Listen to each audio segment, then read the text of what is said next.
성도 여러분 반갑습니다. 이제 9월 달이 되었습니다. 선선한 바람이 아침 저녁으로 불어오고 밤에는 좀 춥게도 느껴집니다. 이 아름다운 계절에 하나님의 은혜가 여러분 모두와 함께 하시기를 축복합니다. 오늘은 구역 교육 31번째 시간입니다. 오늘부터는 성경이 어떤 책인지 우리가 살펴보기를 원합니다. 그래서 성경은 어떤 책인가 이런 제목으로 말씀을 전하겠습니다. 먼저 디모데후서 3장 16절과 17절을 읽어 드립니다. 모든 성경은 하나님의 감동으로 된 것으로 교훈과 책망과 바르게 함과 의로 교육하기에 유익하니 이는 하나님의 사람으로 온전하게 하며 모든 선한 일을 행할 능력을 갖추게 하려 함이라. 아멘. 잠깐 기도하겠습니다.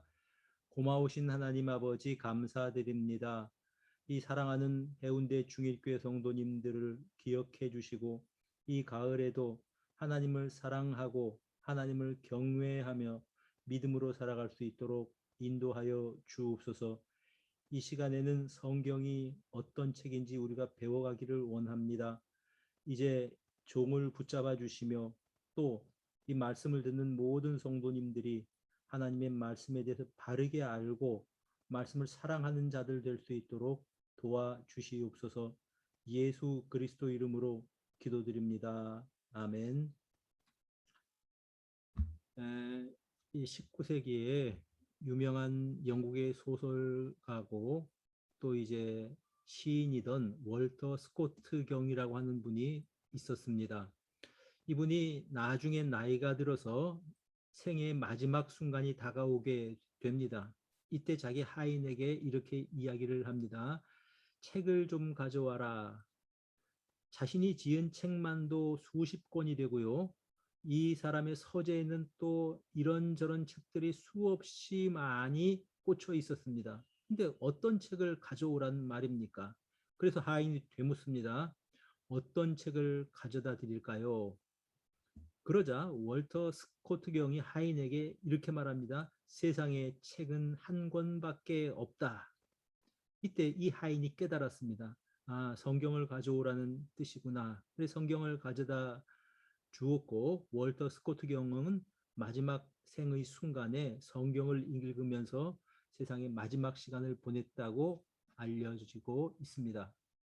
제가 가끔 자주 읽는 그 블로그에 들어서 읽는 분 중에 변호사이신 엄상익 변호사라고 하는 분이 계십니다. 이분은 나이가 들어서 사실 현직에서는 사실상 은퇴를 한 분인데요. 변호사 사무실에서 요즘 주로 하는 일이 성경을 읽고 또 인생에 대해서 사색하고 여기에 대해서 글을 쓰는 일을 하고 있습니다. 평생 공부한 법률 서적을 연구하거나 판례를 공부하는 일을 하는 것이 아니었습니다. 성경을 읽고 인생에 대해서 하나님이 무엇을 원하시는가 그리고 거기에 대해서 묵상한 글들을 주로 쓰는 일이 주업이 되어버리고 말았습니다. 자신뿐만이 아닙니다. 다른 동료 변호사들에게도 이 일을 권해서 이제 은퇴한 변호사들이 성경을 읽는 분들이 생겨났다고 합니다. 자, 여러분들은 어떻습니까? 인생의 마지막 순간에 어떤 책을 읽고 싶으십니까? 우리들 역시 하나님의 말씀, 성경을 읽고 인생의 마지막을 맞이하지 않을까요? 우리 성도들은 밥 먹듯이 성경을 읽고 있습니다. 성경은 세상에서 가장 많이 팔린 책이기도 합니다. 우리나라에서 이제 참 많이 팔린 책이 있습니다. 그게 뭐냐 하면은 이제 수학의 정석이라고 하는 그런 책입니다. 홍성대라고 하는 수학 선생님이 쓴 책인데 이제 고등학교 시절을 겪으면서 대학 입시를 준비하던 학생들은 너나 할 것 없이 한 권 이상씩은 이렇게 이제 구입을 하였을 것입니다. 저도 고등학교 시절에 이 책으로 공부를 했는데요. 그때 하는 말이 이 책을 3번 읽으면 이제 입시를 성공적으로 치를 수 있다. 이렇게 얘기해서 열심히 책을 읽고 풀던 기억이 납니다. 우리나라에서만 4,500만 권 이상이 팔렸다고 하는데요. 홍성대 이분은 이 책의 수입을 가지고 전주의 상산고등학교라고 하는 사립고등학교를 세워서 이사장으로 지금 일하고 있습니다. 여러분, 그런데 이 수학의 정석보다 더 많이 팔린 책이 있습니다. 바로 성경입니다. 그러므로 성경은 영원한 베스트셀러인 셈입니다. 신학을 전공하는 사람들은 연구의 목적으로 성경을 읽습니다. 서양 역사를 전공하는 사람들은 신자든 불신자든 관계없이 성경을 읽습니다. 서양 이 역사의 뿌리가 바로 성경이기 때문에 그렇습니다. 영어 영문학을 공부하는 사람은 종교에 관계없이 인종에 관계없이 성경을 읽습니다. 성경이 영문학에 끼친 영향이 너무 지대하기 때문에 그렇게 읽는 것입니다. 오늘날도 사람들은 성경을 읽습니다. 삶의 지혜를 찾으려고 읽는 사람들이 있습니다. 또 이제 이 교양을 얻으려고 성경을 읽기도 합니다. 그런데 우리 그리스도인들이 성경을 읽는 목적은 그들과는 좀 다릅니다. 우리가 성경을 읽는 이유는 성경 자체가 하나님의 말씀이기 때문에 성경을 읽는 것입니다. 우리들은 성경을 기록된 하나님의 말씀으로 인정합니다. 그러므로 성경을 읽으면서 나에게 지금 들려주시는 하나님의 말씀, 나에게 들려주시는 하나님의 명령을 찾기 위해서 성경을 읽는다는 말씀입니다. 성경은요, 책 자체로 본다면 굉장히 오랜 기간 동안 저술된 책입니다. 무려 모세 시대 때부터 시작해서 신약 시대까지, 요한계시록까지 1600년간의 시간을 걸쳐서 기록이 된 책입니다. 참 오랜 기간 동안 이제 이 쓰여진 책이지요. 또 언어도 이제 히브리어, 아람어, 또 헬라어 세 개 언어로 기록된 그런 책입니다. 이 저자들 면면을 보아도 참 다양한 사람들이 성경을 기록하였습니다. 모세는 애굽의 왕자 출신이었습니다. 다윗은 원래 양을 치는 목동이었습니다. 그러다가 군인이 되고 나중에는 왕이 되었습니다. 다윗은 시인이기도 하였습니다. 뿐만 아니라 아모스라고 하는 선지자는 직업이 원래 농부였습니다. 마태는 세관에서 사람들의 세금을 받아서 계산하던 세리 출신이었습니다.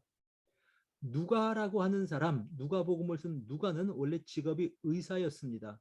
사람들을 맞이해서 아픈 부분들을 이제 진찰하고 치료하는 의사였습니다. 그리고 바울 사도는 이 사람은 선교사 출신이었습니다. 그러니 1600년 동안 한 40명이 성경을 기록했는데 그 직업도 참으로 다양하다. 성경이 세 개 언어로 기록되어 있다. 우리가 이런 사실들을 깨닫게 됩니다. 여러분, 문학 장르로 성경을 분류하려고 해도 참 다양합니다. 성경에는 시가 있습니다. 그러니까 시문학으로 볼 수 있겠지요. 성경에는 이스라엘 민족의 역사가 있습니다. 그래서 역사서라고 볼 수 있을 것입니다. 레위기 같은 데에는 환자를 진료하는 방법이 기록되어 있습니다. 그래서 어떤 경우에는 의학서라고도 말할 수가 있을 것입니다. 그리고 선지서들 같은 경우에는 대부분이 선지자들의 설교입니다. 그러므로 성경을 설교집이라고도 볼 수 있을 것입니다. 또 개인의 삶에 대한 그런 기록들이 있습니다. 자서전이라고 볼 수 있을 것입니다.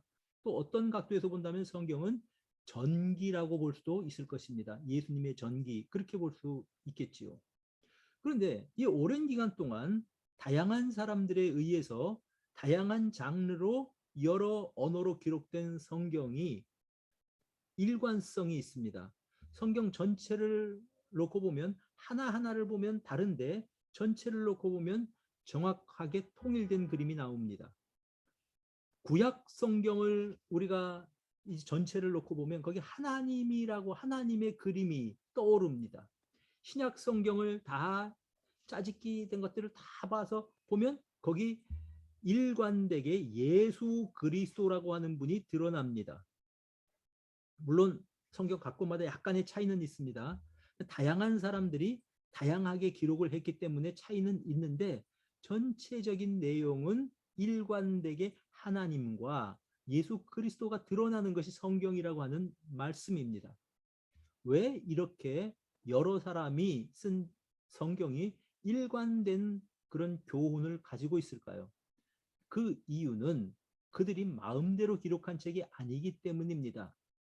우리가 디모데후서 3장 16절에 모든 성경은 하나님의 감동으로 된 것이다 이렇게 말씀을 합니다. 즉 성경을 쓴 사람에게 하나님이 감동을 주셔서 쓴 책이 성경이다라는 것입니다. 베드로후서 1장 20절에는 이제 성경은 성령의 감동하심을 받은 사람들이 하나님께 받아서 말한 것이다. 성령의 감동하심을 받아서 하나님께로부터 말한 것이 성경이다. 베드로 사도는 이렇게 우리에게 전해줍니다. 그러므로 여러 사람들이 기록을 했을지라도 원저자가 하나님이시고 하나님께서 성령의 감동으로 성경을 기록하게 하셨기 때문에 이 성경이 일관된 주제를 가지고 있다. 이렇게 말씀을 드릴 수 있는 것입니다. 어떤 사람이 이제 사랑하는 여인이 생겼습니다. 그 여자에게 내가 당신을 참 좋아합니다. 사랑합니다. 마음을 표현하고 싶은데 글을 잘 쓰지 못합니다. 그래서 이제 그 참 글을 잘 쓰는 감동적으로 글을 쓸 줄 아는 친구에게 부탁합니다. 이제 이 자매를 내가 사랑을 하는데 그 마음에 정말 그 자매를 생각하는 마음이 밤낮에 내가 늘 이제 있는데 내 마음을 잘 글로 쓰지 못하겠다. 나 대신 좀 글을 좀 써달라. 내 마음은 이렇다. 그랬더니 그 글 잘 쓰는 친구가 알았어. 그러면서 이제 미사여구를 사용해서 그 친구의 마음을 잘 기록을 해서 읽어줍니다. 자, 한번 들어봐라. 이게 네 마음이 맞냐? 읽어주었더니 그 원래 친구가 참 잘 썼다고 너무 좋아하는 거예요. 자, 여러분 생각해 봅시다. 그 편지를 읽고 여자분이 그 자매가 감동을 했다고 생각해 봅시다.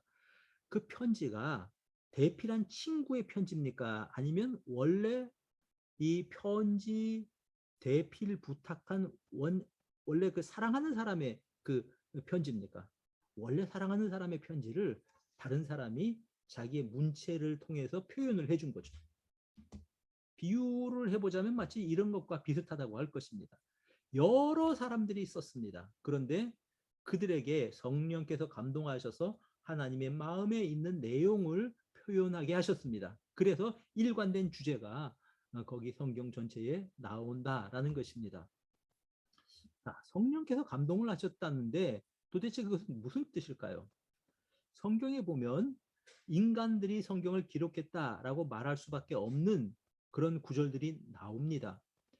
바울 사도는 나 바울은 친필로 문안하노니 고린도전서 16장 21절과 골로새서 4장 18절에는 그렇게 말씀을 합니다. 그러니까 이 성경은 분명히 바울이 자기가 직접 썼다. 우리가 이렇게 말할 수 있지요.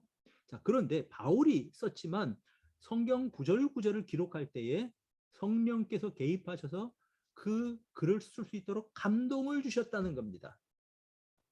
이때 하나님께서는 그 기록하는 사람의 지식이나 그의 문화나 그의 문체를 다 사용하셔서 기록을 하셨습니다. 그러니까 인간 저자의 그러한 필체나 아니면 여러 가지 사고방식이 성경에는 기록이 되어 있죠. 예를 들어 보자면 누가복음을 기록한 누가는 의사입니다. 그래서 누가복음과 사도행전을 보면 의학 용어들이 막 등장합니다. 자신이 아는 용어를 통해서 하나님이 원하시는 말을 기록을 한 것이죠. 마태의 직업은 세리입니다. 때문에 성전 세금 내는 사건이 마태복음에만 기록되어 있습니다. 마태는 그것을 보고 기록을 해야 되겠다라고 생각을 한 거죠. 베드로는 열정적이고 성격이 급한 사람입니다. 그래서 베드로 전후서를 보면 열정이 느껴집니다. 이렇게 각 사람의 특징을 다 사용하시지만 그럼에도 불구하고 그 글을 쓸 때 성령께서 감동을 하셔서 성경을 기록하게 하셨기 때문에 바로 성경은 하나님의 말씀이다. 이렇게 우리가 부를 수가 있는 것입니다. 여러분 성경은 하나님의 말씀이기 때문에 진실합니다. 다른 말로 표현하면 성경에서 기록된 말씀은 그대로 이루어졌다는 것입니다. 예를 들어보자면 모세가 출애굽기나 레위기를 기록을 할 때에 제사 제도를 아주 면밀하게 하나님께 감동을 받아서 기록을 했습니다. 이스라엘 백성들이 애굽에서 나올 때 장자 죽는 재앙을 피하기 위해서 양을 잡아서 문설주와 문인방에 바릅니다. 그리고 죽음의 사자가 넘어갔습니다. 그걸 기억하기 위해서 기념하기 위해서 6월절에는 이제 식구들이 다 함께 모여서 양고기를 먹고 이제 쓴나물을 먹고 누룩 없는 떡을 먹고 이런 행사들을 이들이 합니다. 자, 그런 일들이 많습니다. 그런 것들을 다 기록을 해 놓았지요. 그런데 사실은 예수님께서 제자들과 6월절 식사를 하면서 떡을 떼어 주시면서 이 떡은 내 몸이다. 그리고 이 잔은 나의 피다. 이렇게 말씀을 하십니다. 다시 말씀드리면 모세는 이제 이 출애굽 그 사건만 생각하고 절기에 대해서 기록을 했고, 물론 성령의 감동입니다. 또 절기에 대해서 썼지만 사실은 이것은 나중에 보니까 예수님을 통해서 구원이 완성되도록 하시기 위해서 쓴 글이다. 이렇게 우리가 보게 되는 것이지요. 여러분, 양을 잡아서 제사를 드립니다. 그런데 1400년 후에 보니까 예수님께서 이렇게 말씀을 돌아가신 사건이 바로 이 양이 죽음 당한 것하고 똑같은 사건이라는 겁니다. 그래서 예수님 요한복음 1장 29절에는 사도 세례 요한이 보라 세상 죄를 지고 가는 하나님의 어린 양이다. 이렇게 이야기를 한 것입니다. 여러분, 구약에는 예수님에 대한 예언이 331번이 나온다고 합니다. 뭐 예를 들자면 베들레헴에서 태어나실 것, 동정녀에게서 탄생하실 것, 나귀를 타고 예루살렘에 입성하실 것, 유다가 배반할 것, 여러 가지들이 있는데 이 예언이 구약에 331번이 나온다고 합니다. 이를 확률로 보면 그렇습니다. 예수님이 유다의 후손으로 오셨습니다. 12명의 이 이스라엘 지파 중에 12분의 1의 확률입니다. 베들레헴에서 태어나셨습니다. 그 당시 약 100개의 촌락이 있었답니다. 이스라엘에. 그러면 100분의 1입니다. 이런 식으로 이 두 가지 예언이 한꺼번에 일어날 확률이 1200분의 1입니다. 이런 식으로 계속해서 예수님에 대한 예언 8가지가 동시에 일어날 확률은 피터 스톤 박사가 계산한 바에 의하면 10의 17제곱분의 1입니다. 이게 뭐냐면 쉽게 말하면 1달러짜리 은화를 텍사스주에 다 깔아놓고 10의 17제곱개를 깔아놓으면 텍사스주 전체에 2m 20cm 정도가 동전으로 다 덮여버린다고 합니다. 그 동전 가운데 하나를 뽑아낼 확률이 바로 이제 8개의 그 예언이 동시에 성취될 확률이라고 하는 겁니다. 331개의 예언이 동시에 이제 성취된다고 하는 것은 우연이 아닙니다. 이건 하나님께서 역사의 마지막까지를 보시고 계획하시고 역사를 이끌어 가시기 때문에 이런 일이 가능하다고 보는 것이 오히려 더 합리적입니다. 창세전에 하나님께서는 우리를 죄에서 구원하실 것을 미리 계획하셨습니다. 창세기 3장 15절에 내가 너로 여자의 원수가 되게 하고 네 후손도 여자의 후손과 원수가 되게 하겠다고 말씀을 하셨을 때에 이는 하나님께서는 인간을 구원하기 위해서 여자의 후손으로 예수님을 보내실 것을 이미 염두에 두고 이렇게 말씀을 하셨다고 보는 것이 더 합리적입니다. 그러므로 우리는 이런 의미에서 성경은 우연히 기록된 것이 아니고 사람의 기록이 아니고 하나님의 뜻이 성령의 감동을 통해서 기록된 책이라고 볼 수 있는 것입니다. 여러분, 우리는 성경에서 하나님의 말씀을 듣습니다. 그리고 이 하나님의 말씀에 순종합니다. 왜냐하면 이 성경은 하나님께서 성령을 통해서 감동하셔서 사람에게 기록하게 하신 책이기 때문에 그렇습니다. 이 가을에도 성경을 가까이 하며 읽는 여러분들이 되시기를 바랍니다. 다음 주에도 계속해서 성경에 대해서 말씀을 드리겠습니다. 감사합니다. 하나님 감사합니다. 우리에게 하나님 보이지 않으시지만 이제 기록된 말씀 성경을 읽고 하나님의 뜻을 깨닫게 하시니 감사합니다. 우리 모두가 이 하나님의 말씀을 사랑하고 이 하나님의 말씀을 순종하며 살아갈 수 있도록 도와주시옵소서. 예수님 이름으로 기도드립니다. 아멘. 네, 감사합니다.